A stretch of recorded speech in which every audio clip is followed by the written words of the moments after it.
ଗୋଟାଏ ଦିନ ଟୁନି ଚଢ଼େଇ ତା କାଉ ସାଙ୍ଗରେ କଥା ହଉଥିଲା। ତାପରେ ସେ ଦେଖିଲା କି କାଳୁ ଚଢ଼େଇ ଦେଖିଲା, କହିଲା ଏ କୁନି ଚଢ଼େଇ ତୋର କ'ଣ ବାହାଘର ହେବ? କହିଲା ହଁ ମୋର ବାହାଘର ହେବ।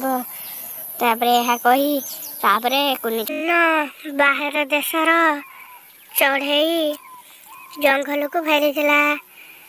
ସିଏ ଜଙ୍ଗଲରେ ସିଙ୍ଗଡ଼ା ଫେମସ୍ ଥିବାରୁ ସିଏ ଆଉ ଏକ ଜଙ୍ଗଲରୁ ସେଇ ଜଙ୍ଗଲକୁ ଆସିଥିଲା।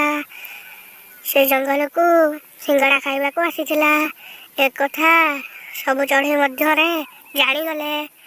ସେ ତାପରେ ସୁନ୍ଦରୀ ଚଢ଼େଇ କହିଲା, ତା ସିଙ୍ଗଡ଼ାରେ କ'ଣ ଏମିତି ଅଛି, ମୁଁ ବି ଯେମିତି ଟେଷ୍ଟ କରିମି।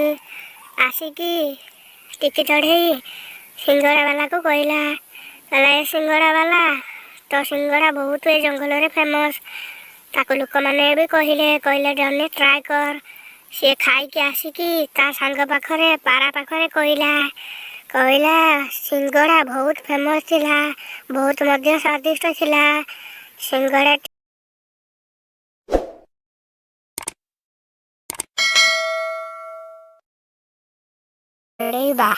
ବାହା ହେଇଗଲା। ତାପରେ ତାଙ୍କର 2ଟା ପିଲା ମଧ୍ୟ ହେଇଥିଲା। ଗୋଟେ ନା ସାନୁ ଆଉ ଗୋଟେ ନା ମୁନୁ। 2 ଭାଇ ଥିଲେ। ତାପରେ ତା ବାପା ବାଇରେ କାମ କରୁଥିଲା। ବାଇରେ ସିଙ୍ଗଡ଼ା ବେପାର କରିକି ତାର ପିଲାମାନଙ୍କୁ ଖାଇବାକୁ ଦେଉଥିଲା। ଚଢ଼େଇମାନଙ୍କୁ ଖାଇବାକୁ ଦିଏ।